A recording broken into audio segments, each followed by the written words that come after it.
A ver, ¿a quién no le ha pasado? Se enciende la luz de Check Engine y claro, puede ser mil cosas, ¿verdad? Pero ojo, cuando el escáner nos da el código P0840, el coche nos está hablando muy claro y nos habla de su transmisión.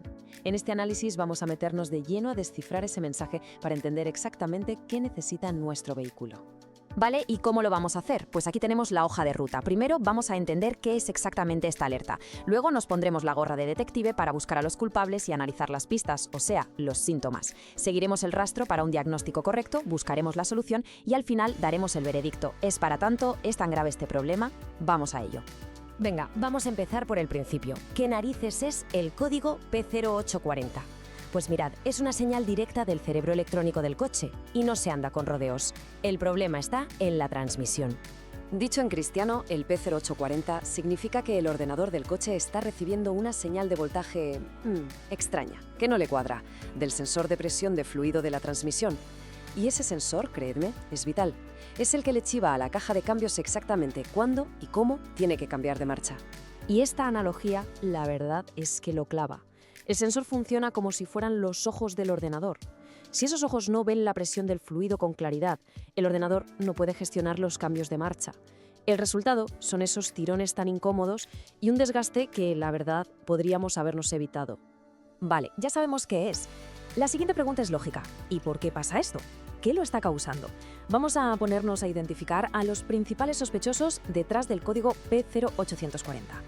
Aquí tenemos la lista de los sospechosos habituales. Y a ver, muchas veces el culpable es el propio sensor o un simple cable que está dañado.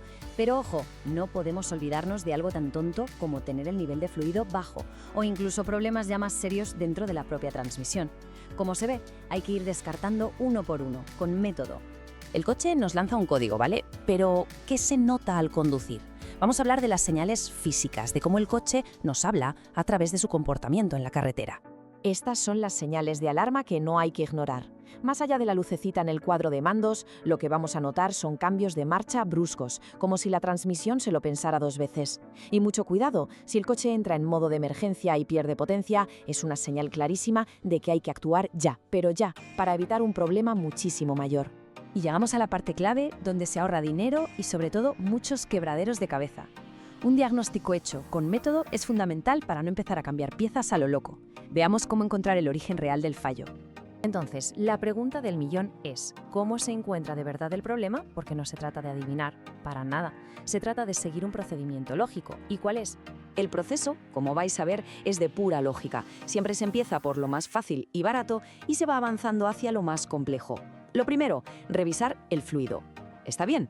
Perfecto. Pasamos a inspeccionar el cableado. Si todo parece correcto, entonces sí, sacamos las herramientas más serias como el escáner y el multímetro. Y ya como último recurso, si todo lo demás está descartado, empezamos a sospechar de un problema mecánico interno. Y atentos, que va un consejo que vale su peso en oro. Cada coche es un mundo. El manual de servicio no es una recomendación, es el mapa del tesoro. Ahí vienen las especificaciones exactas para ese modelo.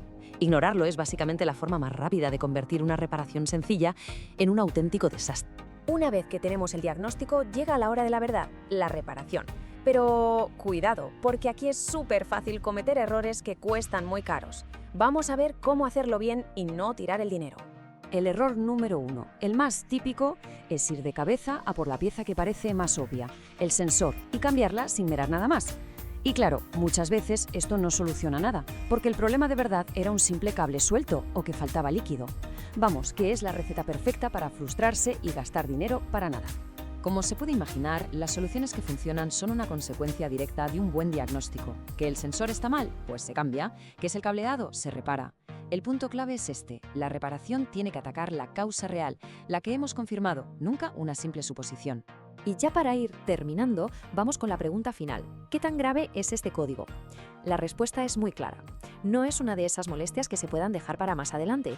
Y ahora vamos a ver por qué. Hacer como que no vemos este código es jugársela, y mucho. Una transmisión que funciona mal sufre un desgaste tremendo. Lo que hoy es un pequeño fallo eléctrico, mañana puede ser una avería mecánica con una factura que da miedo. Es que lo que está en juego no es ninguna tontería. Estamos hablando de piezas que son vitales y carísimas, como el cuerpo de válvulas o los embragues.